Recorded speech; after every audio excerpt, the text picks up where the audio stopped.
Hey DBIS, Ferdy here. What is trust? Should you approach it as a process or as a variable? And how does it relate to the context of digital innovations? Well, together with my colleagues, let's talk about it. Don't stop.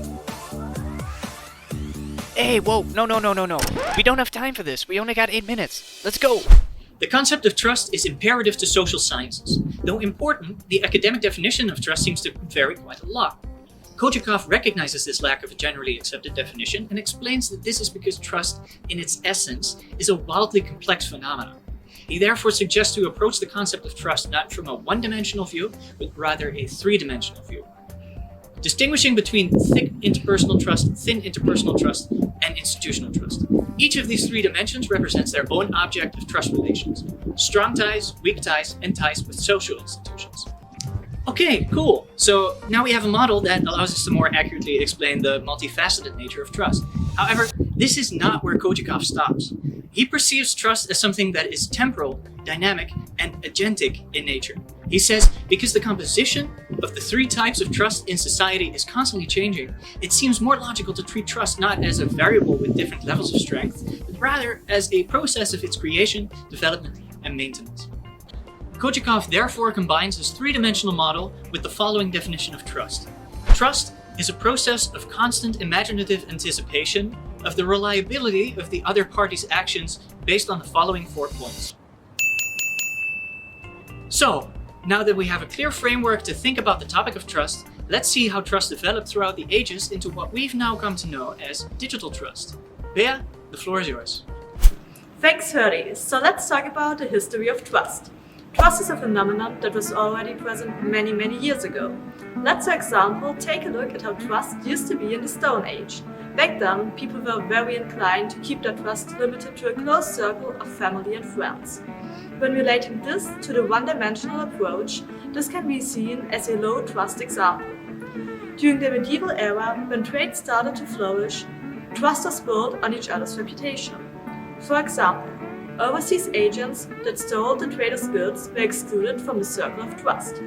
When analyzing this example, we can introduce the three-dimensional approach, since we can say that trust shifted from thick interpersonal trust to thin interpersonal trust. As time progressed and trade operations expanded, trust shifted to institutions and governments as they introduced systems of organizing society. Naturally, with this step, trust institutions increased. That allowed trust to be established beyond the prior known circle. Nowadays, because of the rise of digital platforms and the roles they embody, we can see a concurrent rise of a need for digital trust. Additionally, Marcel and others mention that trust seems to be shifting more and more back towards thick interpersonal trust. Moreover, they observe a recent tendency towards methods that were used in the past, community enforcement strategies. These findings suggest a shift towards thick interpersonal trust, and this is very promising. They could perhaps even signal the beginning of a trust age. Let's explore this a bit further. Nihan, maybe you can tell me a bit more about how digital trust relates to current technologies. Thanks, Bea. Let's talk about blockchain technology and what it entails for our understanding of trust. Blockchain offers applications well beyond the popular cryptocurrencies. It offers a way for people who don't know or trust each other to create record of who owns what that will compel the assent of everyone concerned. It is a way of creating and preserving truths by enabling so-called truth machines. How does this relate to Kodiakov's three-dimensional theory? Thin personal trust might be applicable since there is no familiarity between agents. In absence of such familiarity, Kodiakov says that trustworthiness that depends on two factors: the trustworthiness of intermediaries that the truster relies on, and trustworthiness of institutions that back up trustees. In our case, we can change institutions for blockchain technology. The trustworthiness of blockchain technology is mathematically sound. In the example of truth machines, intermediaries need to be trusted to store data correctly, proving a dependency on the trustworthiness of intermediaries. This also coincides with the need of trustworthy representatives conducting a micro-level account of institutional functioning. So it seems that blockchain allows for the digitalization of trust, only requiring trustworthiness of intermediaries. The economist agrees that even though the benefits of mathematically impenetrable record-keeping are there, the codification of trust doesn't sound necessarily appealing or empowering. That being said about blockchain, Reinier, what about some of the other examples of technology that we have seen come by? Well, Nihan, one of them will be platforms. In order for platforms to succeed, a high amount of trust is needed. Mazzella and others mentioned that BlaBlaCar came up with the DREAMS framework. You should already know that this framework exists of 6 essential pillars in order to facilitate the creation of online trust. The great thing about this framework is that it also works, since the article mentions that within a survey they conducted, 88% of the respondents indicated that they trusted fellow BlaBlaCar members with a full profile. This is only 6% lower than the highest scoring category, which was family.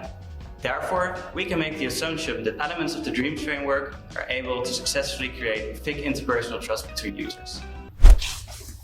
Another interesting example will be algorithms, as they raise trust-related questions about agents utilizing the technology. To explain this, let's take the example of AI. Algorithms in the domain of machine learning have seen incredible growth in both popularity and power. Companies such as Nvidia are developing neural networks so strong that they can artificially create photorealistic content. You might see examples of this come by with so-called deepfakes, but so far the technology has not proven to be that scary or threatening yet. However, imagine what would happen if these neural networks are used for something a little bit more serious than just creating an Elon Musk with a Baby Yoda face. What if people used it to create fake news, indistinguishable from the real thing? Maybe that fake news was about a candidate running for US president, aimed to influence the next election, which would change the political landscape for the next 4 years to come. This potential generates a heavy emphasis on the agents utilizing algorithms. Ultimately, their trustworthiness has a direct influence on the trustworthiness of the algorithms that are used, a point that cannot be overlooked in a debate of digital trust. So, with these examples discussed, we can jump to the reflection. Ferdy, take it away. Okay, to wrap this up, we've explained Kojakov's framework, we've explained the history and rise of digital trust, and we've assessed the digital trust in current technologies. In these assessments, we've already mentioned some observations on how digital technologies have asserted influence. Now, we are curious about your thoughts on the evolution of trust. How do you think digital technologies will contribute to the current stock of digital trust? Will they render digital trust obsolete? Or will they create new ways in which trust will become necessary? For now, thank you for watching this video. There's only one thing left to say.